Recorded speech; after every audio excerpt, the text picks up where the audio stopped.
Nah, beda lagi kan, jangan garu-garu kepala kok. Kayaknya kutunya banyak deh di rambut. Jadi, Oke. jadi Trimegah Mencerna. Fixed Income Plan itu adalah reksadana pendapatan tetap punya Trimegah Asset Management di mana dia bagi dividen setiap 3 bulan sekali sebesar 1%. Jadi selama 1 tahun itu dia bagi dividen minimal 4%. Plus ada pertumbuhan dari NAB-nya dia. Jadi kalau di setahun kan 4% sama tambahan NAB-nya dia sekitar 2,8 di 6,8 sampai 7,2 lah ya gitu dalam 1 tahun terakhir. Nah, kenapa ke Trimegah Fixed Income Plan gitu kan? Karena si TVIP ini dia short duration di bawah 2 tahun, jadi lebih efektif. Jadi guidance durationnya itu cuma 2 tahun dan sekarang kemarin itu kan banyak obligasi-obligasi yang di-issued ya kok. Obligasi negara, obligasi korporasi nih. Jadi TVIP ini mostly ke obligasi korporasi, bukan obligasi negara gitu. Kamu mau puyar bintang 7 nggak kok? Kok kayak pusing banget loh. Oke. Jadi si si TVIP ini dia itu kan masuknya ke obligasi korporasi, which is obligasi korporasi itu kan less volatility ya kok dibandingkan obligasi negara kan jauh ya volatilitasnya dibandingkan obligasi negara. Nah si TVIP ini dia itu saat ini bisa dipakai untuk dana parkir. Jadi sebelum masuk ke reksadana yang base-nya adalah obligasi negara gitu. Jadi karena dia itu kan masuknya ke obligasi korporasi di mana obligasi korporasi kan kayak kemarin ada MDKA, lalu ada INKP, lalu ada Medco, ya kan kok keluarin bond yang itu iya TB gitu. Kuponnya kan bagus ya kok. Kuponnya kan sekitar 9 sampai 11% gitu kan. Nah, itu yang bisa ngedrive returnnya si TVIP ini menarik gitu. Nah, nanti pada saat misalnya kalau kata Pak Farul nih ya kok second half 2023 itu kan kemungkinan nanti akan ada kemungkinan yieldnya bond itu kan di 7,7 tuh udah peaknya gitu kan. Nah itu saatnya untuk masuk ke TRSF. Jadi parkir dulu ke Trimegah Fixed Income Plan, dapetin dividen per 3 bulan 1% plus pertumbuhan dari NAB-nya dia, parkir di situ dengan time horizon-nya 1 sampai 2 tahun gitu. Karena dari data yang ada, data statistik yang ada kemarin, durasi yang paling bagus itu adalah untuk masuk ke TRSF itu adalah dipegang antara 1 sampai 2 tahun gitu sih. Kok. Oke, gue ngerti. Ini Mm-mm. strategik. Ini gue mencoba mencerna ya. Berarti lu sebenarnya Mm-mm. memberikan satu strategi kayak oke, sekarang kalau misalnya ada duit parkir seolah-olah tadi kayak lu kalau manajemen buka gitu ya duitnya 18T mau diparkir di mana? Parkirlah ke reksadana Mm-mm. pendapatan tetap yang berbasis korporasi Tuh, obligasi korporasi karena dia lebih stable gitu kan dengan rating yang rata-rata tuh. A, return di TVIP itu Trimegah Fixed Income Plan itu ya berarti sekitar almost 7% net per tahun gitu kan, Mm-mm. which is lebih Mm-mm. besar daripada itu. Tapi ini bukan berarti selamanya di situ. Ternyata ada peluang yang nanti menarik ketika suku bunga kita kan terus Tuh. naik nih trennya. Nah, at some point kan Ya. dia akan mulai stop dan melemah. Itu kan tercermin dari Mm-mm. yield kan, yield obligasi Ya. pemerintah yang dipatok ini kan sekarang 7, something persen kan. Dan berarti dia Mm-mm. kalau cukup naik ya berarti kan harga ini harga turun yield naik. Nah ketika yield ini mulai di 7 tadi lu bilang kan patokannya based on Fahrul 7,7 7,8 lah ya, almost mendekati Tuh. 8 tuh mungkin uh, bagus banget gitu kan ketika harga di Mm-mm. situ switch dari reksadana yang berbasis obligasi korporasi kayak TVIP masuk ke Trimegah Strategic Plus basis obligasi pemerintah. Karena kenapa? Karena Tuh. tadi lu bilang ya, dia dari yield 7,8 itu akan ada momen penurunan cepat gitulah ya kayak V-shape mungkin Betul. kecenderungannya 7,1. Nah, di situ kita bisa mendapatkan peluang untuk mendapatkan sebenarnya return yang lebih baik itu mungkin historical mungkin double digit ya kayak 10%, 12%, tapi itu dengan short term duration yang maksudnya mungkin kurang dari 2 tahun gitu ya, bisa 1 tahun gitu Ya. kalian lah biasanya ya. Betul. Betul. Jadi Betul sebenarnya itu kok. Iya. untuk yang sebenarnya kita mau memaksimalkan yang mungkin lebih konservatif kali ya secara risk profile, Mm-mm. tapi mau memaksimalkan uang yang uang memang uang apa ya, ini uang panas lah, maksudnya uang panas yang harus selalu dijaga keutuhan modalnya kan. Nah, di situ ya tapi bisa mendapatkan return yang not bad juga daripada mungkin ya daripada saya masuk saham tapi ternyata ada rugi, ada untung, ada rugi, ada untung ujung-ujungnya mungkin cuma BP gitu kan. Atau mungkin malah Betul. minus. Nah, better ini sebenarnya bisa juga dapat 10-15% kalau dikumpulin kira-kira setahun kan mungkin it's a good number gitu di high quality asset tadi Iya. gitu ya Lele mungkin ya Iya, iya, strateginya iya berarti. betul. Iya betul.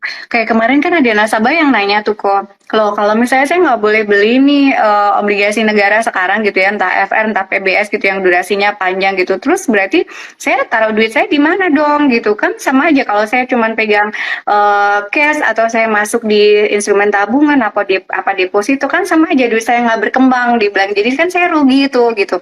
Nah dari situ nih kita kasih tahu gitu bahwa sebenarnya ada instrumen lain untuk Bapak parkir dulu gitu. Karena kan gini, apakah sah mau masuk ke obligasi negara saat ini ya sah-sah aja gitu silakan gitu bantu negara kan gitu cuman kalau memang ternyata di depan masih ada volatility di depan masih ada potensi untuk dia turun ya buat apa gitu kan lebih baik kan misalnya bapak ibu mau beli ya pas lagi harganya turun-turunnya supaya dapetin yieldnya itu kan lebih tinggi lagi gitu kan nah itu cuman kan kadang-kadang nasabah-nasabah yang di deposito itu kan mereka nggak terlalu mantau ya kok untuk obligasi negaranya sekarang di harga berapa, sekarang di harga berapa ya. Contohnya banyak banget loh yang beli FR di harga 105, bayangkan. Kuponnya cuma Lumayan. 6,5. Iya, kuponnya cuma 6,5 gitu, belinya di 105, jadi yield yang mereka dapetin paling cuma 3 sampai 4 gitu kan, yang ngapain gitu. Nah, kalau kayak gitu, makanya udah ini aja, discuss sama kita, Bapak Ibu taruh dulu gitu di reksadana sambil kita tunggu, nggak usah bingung gitu, yang mantau adalah kita gitu, obligasi yang bagus yang mana, harganya yang lagi oke yang mana gitu, udah nanti kita yang kasih tahu gitu. Nah, itu sih, tapi kalau emang nggak mau pusing, ya emang masuknya adalah ke instrumen reksadana di mana dia itu dalamnya adalah government bond. Cuman parkir dulu gitu karena kan kemungkinan dapetin return signifikan kan nggak terlalu besar kalau misalnya mau masuk sekarang. Jadi parkir dulu tuh ke reksadana yang memang dia bagi dividen minimal 1% setiap 3 bulan sekali. Oh, satu lagi plus kok.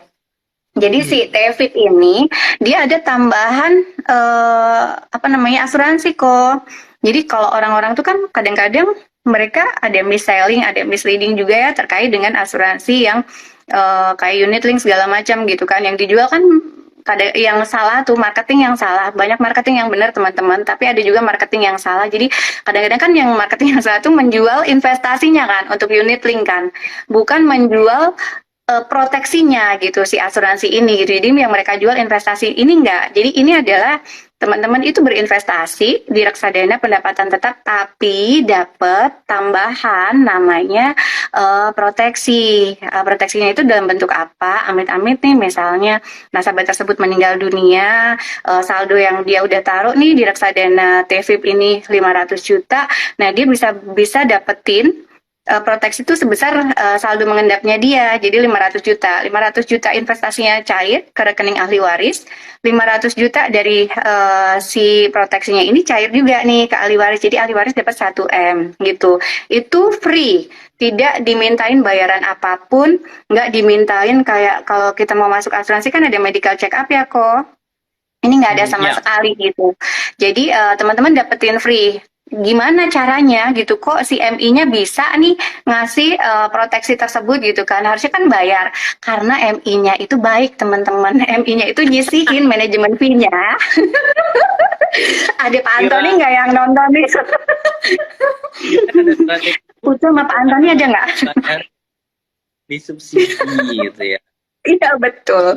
Jadi MI itu menyisihkan manajemen fee-nya mereka yang tidak seberapa itu dikembalikan lagi ke para investornya, para nasabahnya untuk mendapatkan hasil yang lebih maksimal dari proteksi itu gitu teman-teman. Jadi untuk yang masuk ke TVIP berterima kasihlah pada MI-nya gitu kan karena dia udah menyisihkan mengorbankan manajemen fee-nya untuk masuk sebagai premi dari si polis para nasabah ini gitu sih. Jadi double-double lah keuntungannya. Itu. Oke, jadi itu memang tadi ada fitur asuransinya yang sebenarnya tambahan free itu menarik sih karena nggak semua punya itu ya sebenarnya di reksadana ini salah satu kayak flagship produk termegah ya. Oke, itu Tuh. kayaknya sangat sangat membantu sekali karena biasanya kita kan kalau beli mungkin di platform-platform itu kan cuman ya udah gitu kan lihat fun fact sheet-nya, historicalnya berapa, tapi kadang kita bingung cuma beli yang berdasarkan top return gitu-gitu aja kan. Tapi kan belum tentu di kemudian hari dia jadi konsisten top return terus kan. Nah, disinilah Tuh. makanya teman-teman dari teman-teman kita ya sales di Trimega itu di tempatnya Leli gitu kan ada dua ya sales reksadana ya, ada Mas Giri, ada Mas Yosua, panggilnya apa ya, bukan Mhm. bukan Mas lah, Yes, semua kok ya. Yosua Nah, Oki. Panggilannya Oki. oke, nah, itu teman-teman bisa langsung kalau yang di Solo gitu ya mau buka reksadana bisa langsung kontak mereka gitu kan. Jadi yang mau tanya Mhm. saham juga ada dua, ada Mbak Eva, Tuh. ada Bayu Mas gitu ya. Bayu. Mhm. Komplit dah mau yang mana aja ada di Ya, kalau timnya mau Lel. teh ada Pak Pono. Oke. Wah, karena kebetulan Iya, Bang Antoni lagi mantau. Oh, ada yang aku nanya nggak. Bumi tuh. Bumi, kenapa Bumi? Iya, ada yang nanya Bumi. Aku sih, jadi gini, eh kan ada grupnya Pak Antoni Salim ya, yang kemarin masuk ke Bumi ya kok.